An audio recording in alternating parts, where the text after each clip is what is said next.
Salamat sa mga nagpaawit at natutuwa ako sa ating mga awit kasi very related sa message natin sa umagang ito, which is about God's dual revelation. Base sa Psalm 19:1 up to 9. Pero bago yon, papakita ko po yung picture naming mag-asawa. Naka-pink po kami.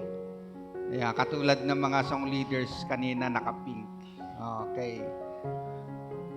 Bali, nung Wednesday ang aming 22nd anniversary.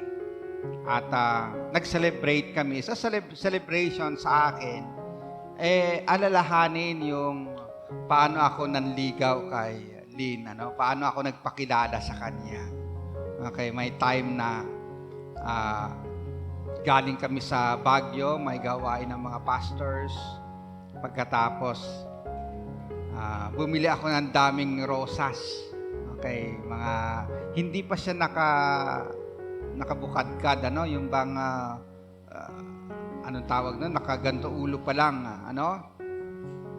Pagkatapos, pero marami 'yon. Pagbigay ko sa kanya, di tuwang-tuwa siya. Pagkatapos, sabi ko, ilagay mo sa tubig.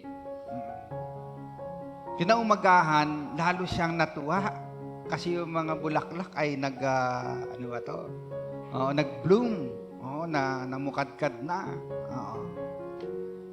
Pero hindi pa rin ako nag-I love you sa kanya. Sa mga panliligaw ko sa kanya, pinapakita kong mahalaga siya sa akin, nililigawan ko siya. At nagsasabi lang ako na I care for you, pero wala pa yung I love you. Hanggang sa nahuhulog na yung loob niya sa akin. Nahuhulog na yung loob niya sa akin. Nagtataka marahil, bakit hindi niya pa nagsasabi I love you? Oo. Pero close na kami noon. Close na kami. Okay, nag-date na kami, close na. Okay. Hanggang sa hindi niya na matiis. Joke lang, Sabi niya, ano na ba tayo? Okay.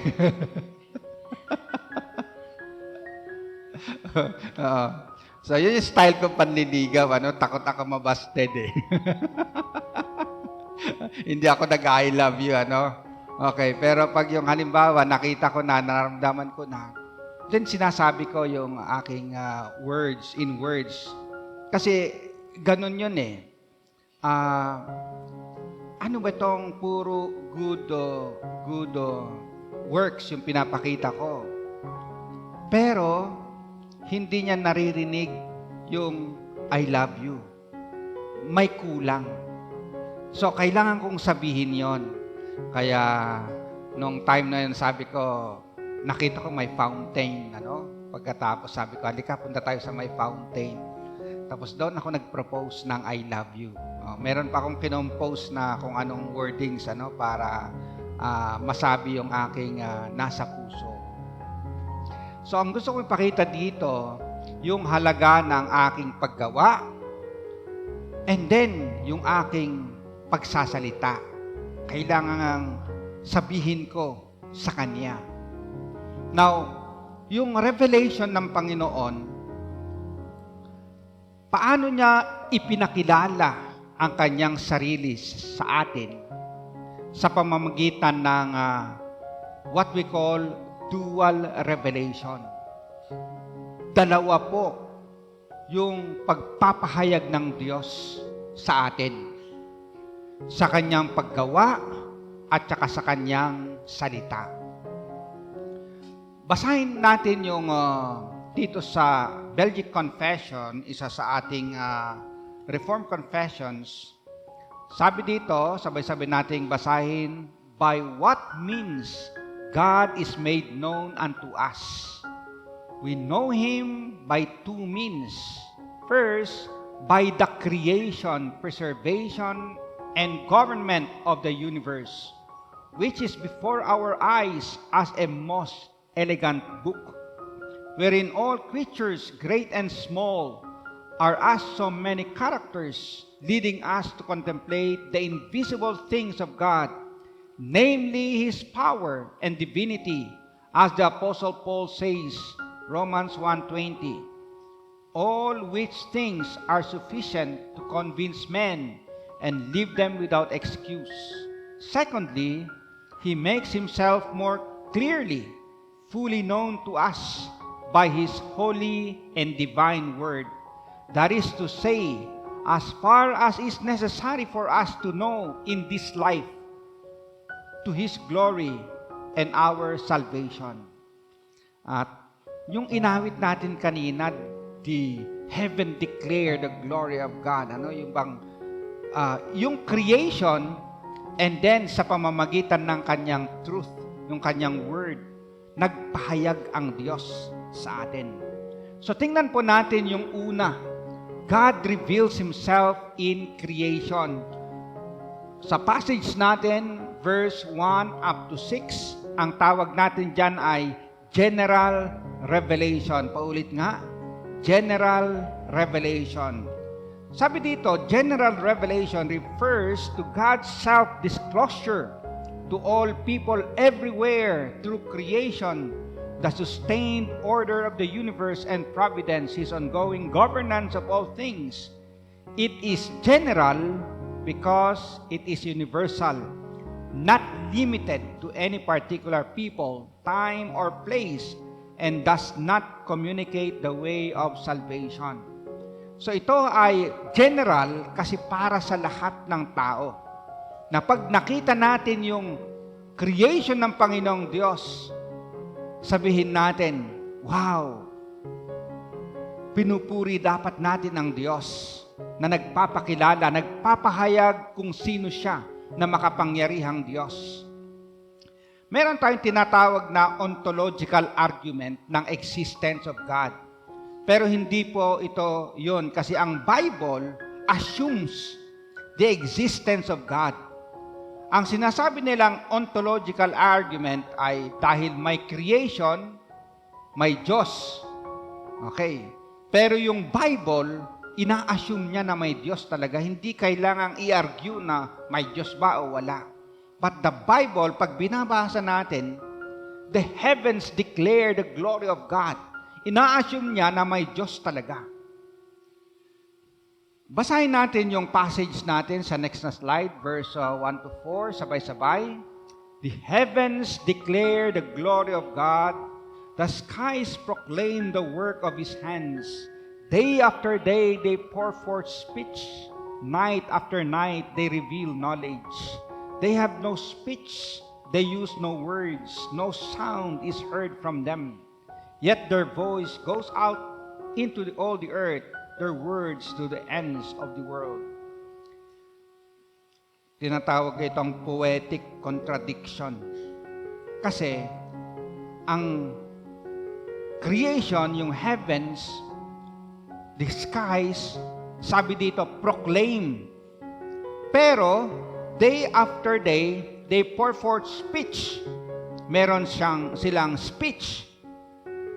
Pero sabi rin, they have no speech.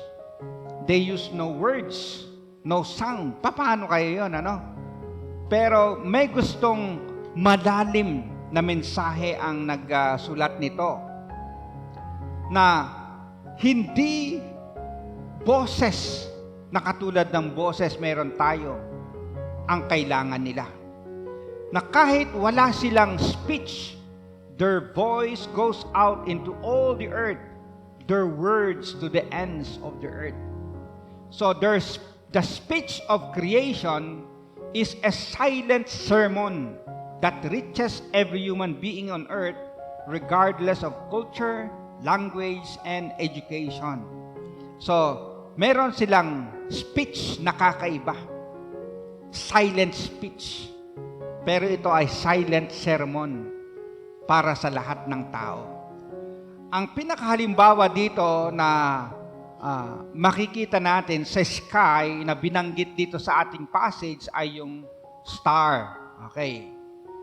Yung sun pala, yung sun. Basahin natin yung next na slide, sabay-sabay. In the heavens, God has pitched a tent for the sun, It is like a bridegroom coming out of his chamber, like a champion rejoicing to run his course. It rises at one end of the heavens and makes its circuit to the other. Nothing is deprived of its warmth.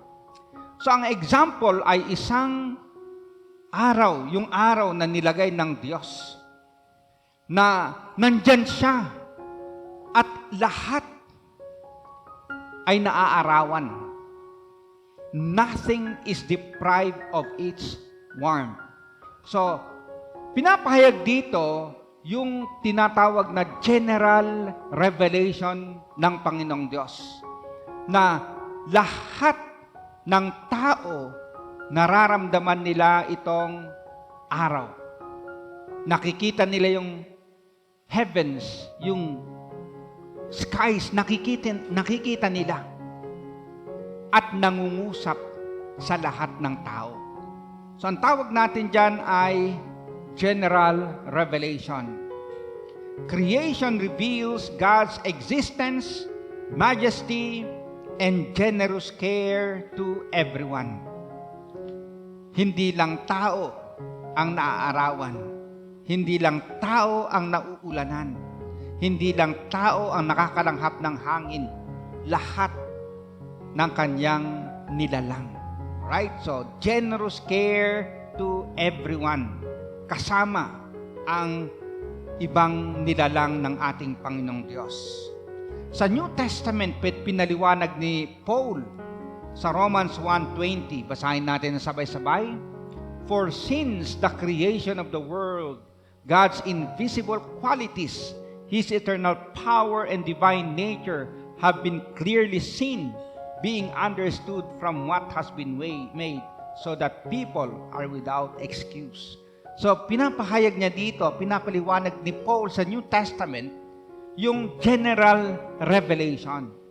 Na noon pa man, since the creation of the world, yung katangian ng Diyos, yung kapangyarihan ng Diyos, pinapahayag niya, His eternal power and divine nature have been clearly seen, na ipapahayag ang kadakilaan ng Diyos. Sino ba ang may kakayanan na gumawa ng ganito? Kaganda, kalaki. Yung mundo and the universe.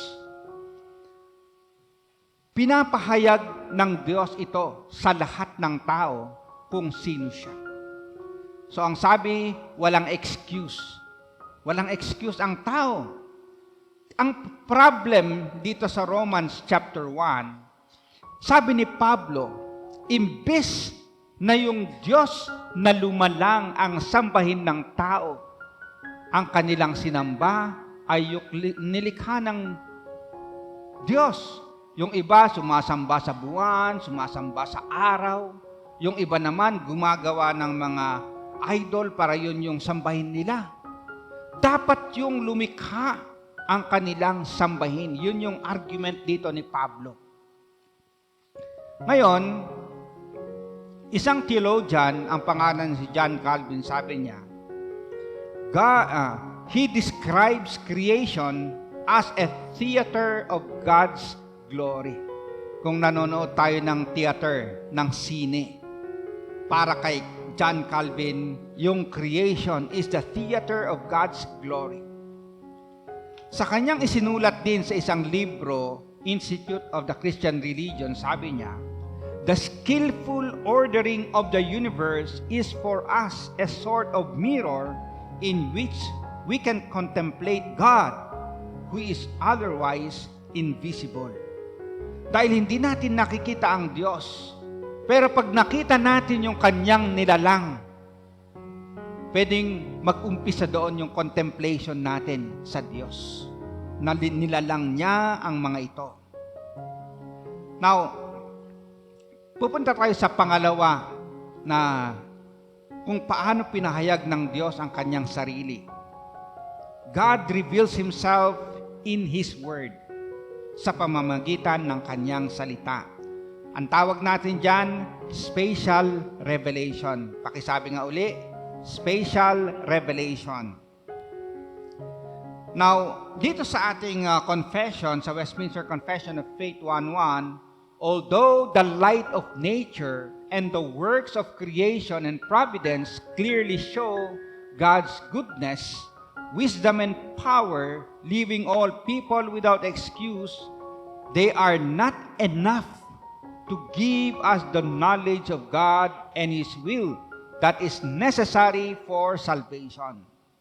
Therefore, it pleased the Lord to reveal Himself and declare His will to His church at different times and in various ways.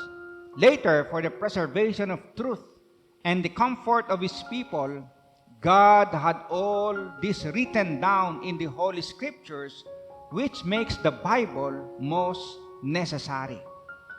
So, pinahayag ng Diyos ang kanyang sarili through nature. Yung kanyang kapangyarihan. Pero kulang yung general revelation para tayo ay maligtas. Kulang yon para makilala natin ang patungkol sa kaligtasan. Kailangan natin yung Word of God. Yung Scripture. Yung Bible. Yung written Word of God. Pero this written Word of God will lead us to the living Word na si Jesus Christ para magkaroon tayo ng kaligtasan. So tinatawag natin itong spatial revelation. Sa passage natin sa Psalms na nabasa kanina, tingnan po natin sa verse 7 to 9. Very interesting kasi yung psalmist na nagsulat, binanggit niya about creation, the heavens, the skies, the sun. Biglang nagbago ang tono. The law of the Lord is perfect, refreshing the soul. The statutes of the Lord are trustworthy, making wise the simple. The precepts of the Lord are right, giving joy to the heart. The commands of the Lord are radiant, giving light to the eyes. The fear of the Lord is pure, enduring forever. The decrees of the Lord are firm, and all of them are righteous.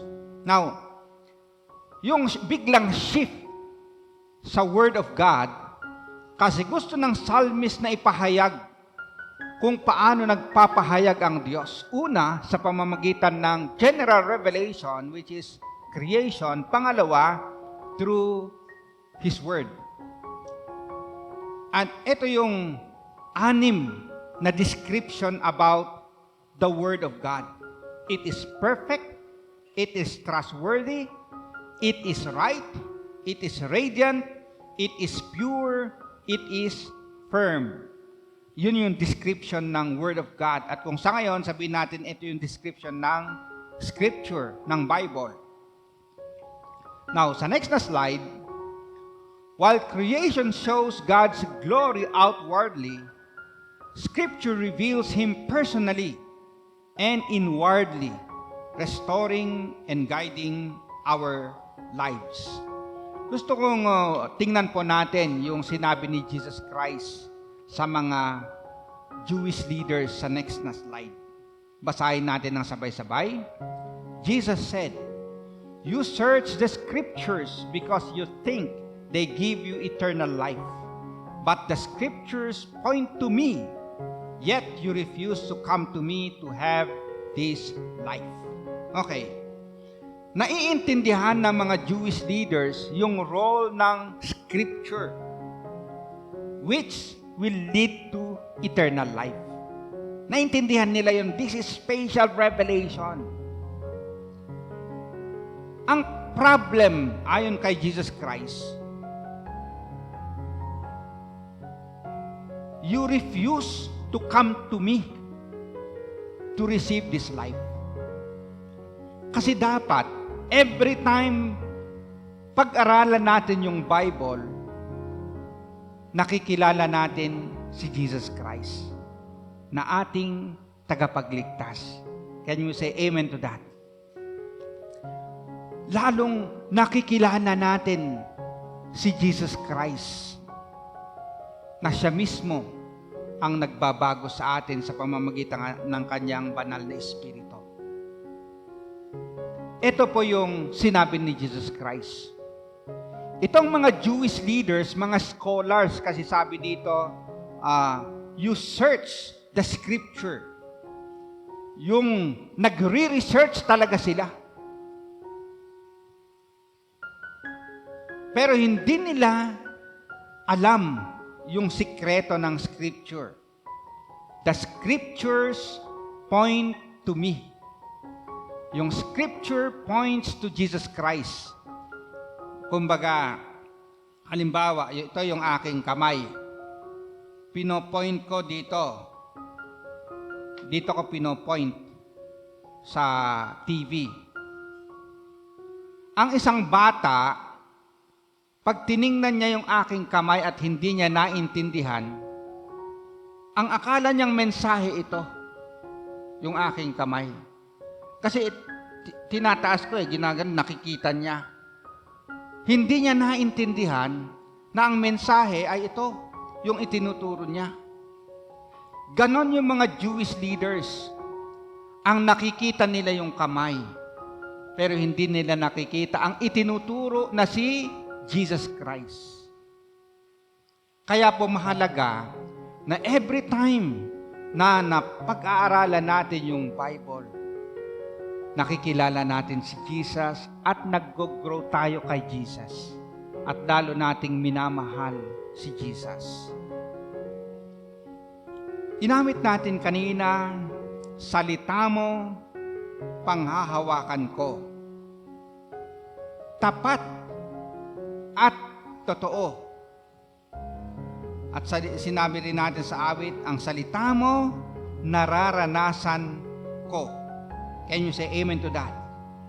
Na ang salita ng Diyos talagang totoo at tapat, pinanghawakan natin. All the promises na sinabi ng Panginoon, totoo yun.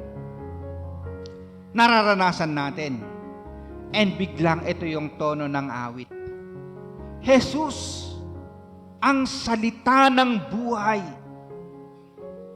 Tanging ikaw ang nagbibigay kabuluhan sa aking buhay. Hallelujah. Yung biglang shift na itong Word of God, itong salita ng Diyos na tapat at totoo, bigla niyang ipinakilala. Si Jesus ang salita ng buhay. Ang Bible points to this living Word na si Jesus Christ, salita ng buhay. At ang sabi dito, tanging ikaw, Jesus. Ikaw yung salita ng buhay. Ikaw yung nagbibigay kabuluhan sa aking buhay. Hallelujah. Nawa mga kapatid, totoong si Jesus Christ yung nagbibigay ng kabuluhan, kasiyahan sa ating buhay. Can you say amen to that? Kaya every time na narito tayo sa church, papakinggan natin yung Word of God. Or nasa bahay kayo na binabasa ninyo yung Word of God, lalo nyong naiintindihan na si Jesus Christ yung nagbibigay kabuluhan sa ating buhay. May problem minsan sa paggamit ng Bible. Nami-misuse ito, katulad ng ginawa ng mga Jewish leaders. Jewish leaders searched Scripture but rejected Christ. Satan quoted God's Word to deceive Eve and to tempt Jesus. Si Satan, ginamit niya rin yon, yung Word of God. Some Christians sa Amerika use Scripture to justify slavery. Na pinaglalaban pa nila na okay lang mayroong slave. Ginagamit nila yung Bible. May isang politician noon si Benjamin Franklin, quoted Scripture as a rhetorical tool. Pag natatalo siya sa debate, uuwi muna siya. Mag-memorize ng Bible. Babalik siya. Gagamitin niya yung Bible para talunin niya ang kanyang kadebate. Okay. Yun ba yung gamit ng Bible para talunin mo yung kadebate mo? At maraming politicians ngayon sa ating bansang Pilipinas, minsan pag pinapakinggan ko na yung paggamit nila ng Bible, kahit sabihin natin powerful itong Word of God, pero minsan pag ginamit mo na ito for political agenda, meron ka ng sariling agenda, nami-misuse na ang salita ng Panginoon. So knowledge of Scripture does not automatically lead to obedience or salvation. Ang common error na ginagawa ng mga gumagamit ng Scripture, may mga personal agendas or political purposes or minsan ideological arguments or social justification katulad ng gina-justify nila yung slavery using Scripture. Intellectual debate na katulad ni Benjamin Franklin o religious status. Now, ang isa pang error is treating the Bible as a tool rather than God's revelation. Imbes na buksan mo at mangusap sa'yo, sa atin ang Biblia, we treat it as a tool rather than God's revelation. So key takeaway, the goal is not merely to know, quote, or defend or use Scripture. The goal is to know Christ through Scripture and to live according to God's will. Okay? Na ang Scripture, lalo nating nakikilala si Jesus Christ. Scripture is given for both salvation and transformation. Tingnan po natin yung conclusion natin. God has not left us in the dark. He speaks through the world He made and through the word He gave. Look up at creation with awe and open your Bible with hunger, letting both draw you closer to God. Now, gusto ko yung picture, yung may Bible at saka may nature. Okay, parang ang sarap pag-devotion, nasa nature ka, nasa yung Bible. Kasi nga, this sums up yung way ng Panginoon, how He reveals Himself. Pinapakilala niya through nature. Kadakilaan niya, yung beauty of creation, and then yung beauty of the Word that leads us to Jesus Christ. Kanina, nung tayo umawit, ang second song natin, itataas ang ngalan mo magpakailanman. Ang kadahilanan is dahil sa katapatan mo magpakailanman. So pinupuri natin ng Diyos, itinataas natin dahil tapat siya. Sa unang inawit natin, kadakilaan mo ihahayag sa iyong ginawa, makapangyarihan mong gawa. At alam naman natin yung kanyang ginawa sa message na ito is through creation. Yan ang ginawa niya. Pero hindi lang yon, through the new creation sa pamamagitan ni Kristo. Tayo po yung bagong nilalang. New creation because of Jesus Christ na ipinahayag ng salita ng Diyos. Ang response natin